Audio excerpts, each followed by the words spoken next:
Panglima TNI Jenderal Agus Subianto melantik atlet angkat besi kebanggaan Indonesia, Rizky Juniansyah, sebagai prajurit TNI Angkatan Laut. Rizky dilantik bersama 50 perwira muda lainnya dalam upacara di Gor Ahmad Yani, Mabes TNI Cilangkap, Jakarta, kemarin Kamis. Setelah mengambil sumpah, atlet juara dunia angkat besi Rizky Juniansyah resmi menyandang pangkat Letnan II. Prestasi Rizky dalam dunia olahraga mendapat apresiasi langsung dari Presiden Prabowo Subianto. Sebagai atlet, Rizky dinilai telah mengharumkan nama Indonesia dan layak mendapat penghargaan negara melalui kesempatan mengabdi sebagai perwira TNI. Sebelumnya, Presiden Prabowo Subianto memberi 3 arahan utama pada Menteri Pemuda dan Olahraga Erick Thohir saat rapat di Istana Merdeka Jakarta kemarin Selasa. Arahan tersebut terkait peningkatan kesejahteraan atlet serta penguatan ekosistem pembinaan olahraga nasional.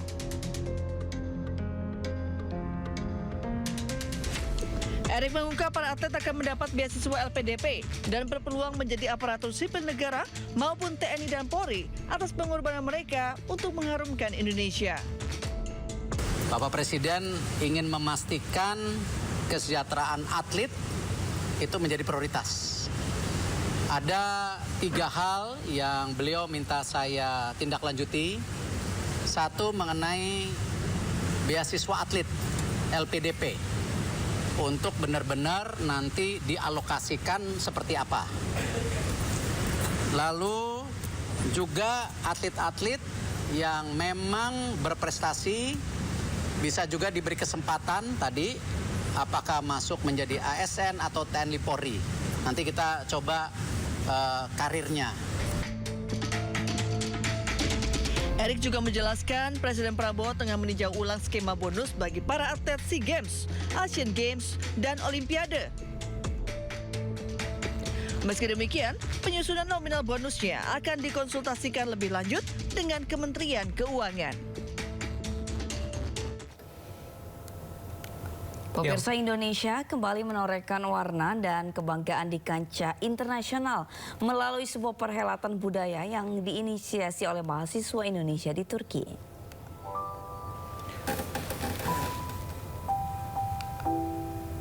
Bertajuk Muhtesyem Indonesia, acara ini menjadi panggung kreatif yang menghadirkan beragam seni, musik, tarian, dan kuliner Nusantara kepada masyarakat Turki dan komunitas internasional.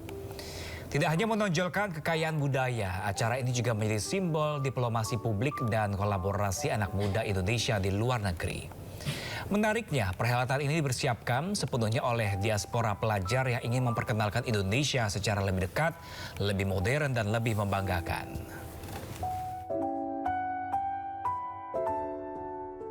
Cerita dari banyak sudut pandang. Sekolah sangat berperan penting, tidak menerima adanya bullying. Jangan lewatkan Inside Story, Selasa pukul 9:30 malam di Sindo News TV. Program berita teraktual prime time Anda. Presiden Republik Indonesia tiba di Brussel, Belgia. Dugaan korupsi kuota haji. 1.000 rekening penerima bansos terindikasi judi online. Menggali banyak peristiwa dari beragam lokasi. Muhammad Riza Khalid jadi salah satu tersangka olah tempat kejadian perkara kasus tewasnya diplomat.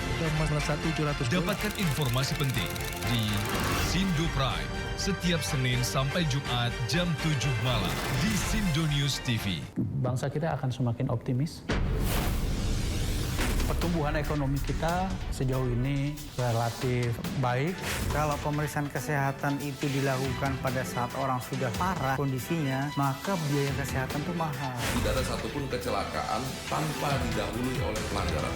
Kekerasan jiwa itu akan terus dibawa hingga dewasa. Jangan lewatkan One on One, Senin pukul 9:30 malam di Sindo News TV.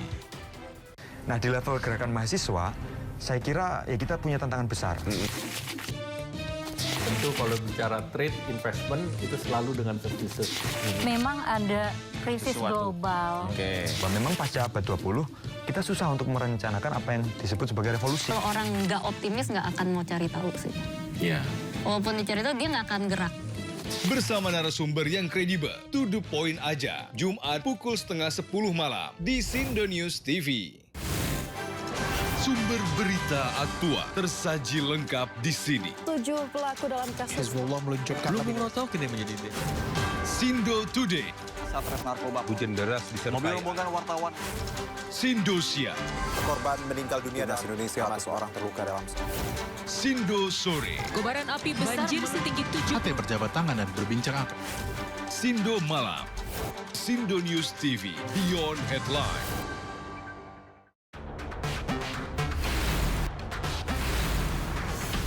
Rangkuman peristiwa di akhir pekan. terus mengungkap praktek ratusan warga rela anti pajak.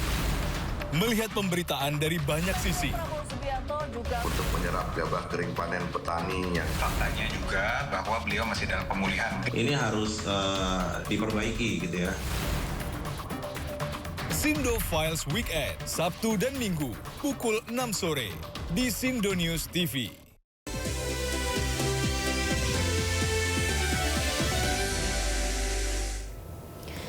Pemirsa, ribuan warga antri berjam-jam demi mendapat bantuan langsung tunai Rp900.000 di sejumlah kantor pos di Jakarta. Ya, meski antri berjam-jam, warga mengaku senang bisa mendapat bantuan untuk membantu memenuhi kebutuhan sehari-hari.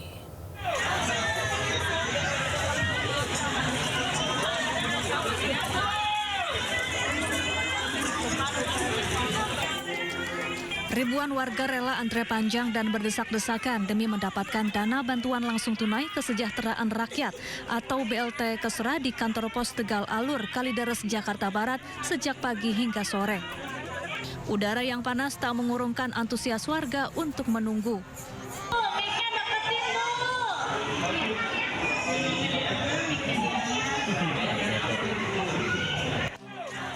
Uang BLT Rp900.000 yang diterima diakui warga sangat berguna untuk memenuhi kebutuhan sehari-hari.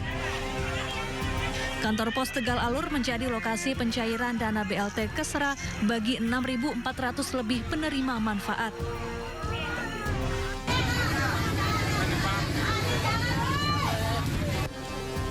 Antrean juga membeludak di kantor pos Percetakan Negara Jakarta Pusat. Warga mengantre lebih dari 5 jam untuk menerima BLT Kesra Rp900.000. Warga mengaku senang karena BLT Kesra dapat meringankan mereka untuk memenuhi kebutuhan sehari-hari. Jam 9 baru ya Bu ya, tapi belum, masih nunggu aja nih. Tunggu aja sampai Nunggu aja. Tapi nanti dipanggil namanya atau gimana sih Bu? Nama. Tadi cara antrinya bagaimana Bu? Kenapa cara antrinya? Kita kasih itu tuh yang selebaran itu. Apa namanya? Oh dari RT, nanti baru dipanggil.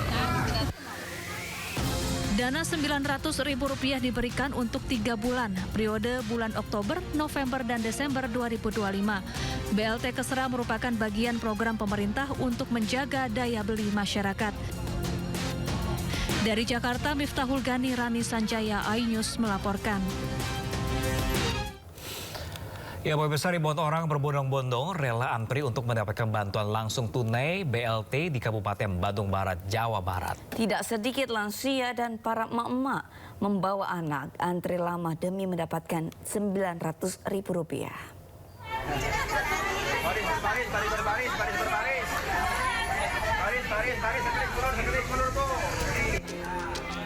Ribuan warga di Kecamatan Padalarang, Kabupaten Bandung Barat, antusias mencairkan bantuan langsung tunai kesejahteraan rakyat.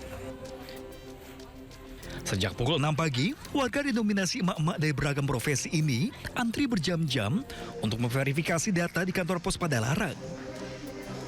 Padahal petugas sudah membagi jadwal pembagian BLT ini sesuai dengan RT RW masing-masing. Akibatnya, terjadi penumpukan di pintu masuk kantor pos. Apalagi tak sedikit penerima manfaat ini adalah kaum lansia dan ibu yang membawa anak yang akhirnya kelelahan mengantri lebih dari 1 jam demi mendapatkan uang Rp900.000. Wah, lama. Ya lama ya ngantrinya ya. Udah berapa kali dapat bantuan ini Bu? Baru sekarang. Oh baru sekarang? Iya, baru sekarang itu RW 2, RW baru. Sebelumnya nggak pernah dapat? dapat? RW yang itu mah nggak ngasih. Oh, berarti baru kali ini yang dapatnya? Baru pertama ini. Bantuannya untuk apa nantinya? Buat kebutuhan sehari-hari? Untuk sehari-hari aja. Lah ibu mah nggak punya suami. Oh, iya. Meninggal. Di Kecamatan Padalarang sendiri tercatat ada sekitar 16.000 penerima manfaat BLT. Hampir 40% penerima adalah warga yang baru pertama kali menerima BLT karena adanya perbaikan data administrasi serta pergantian kepengurusan RT maupun RW setempat. Dari Kabupaten Bandung Barat, Jawa Barat, Yono Wahyu, iNews melaporkan.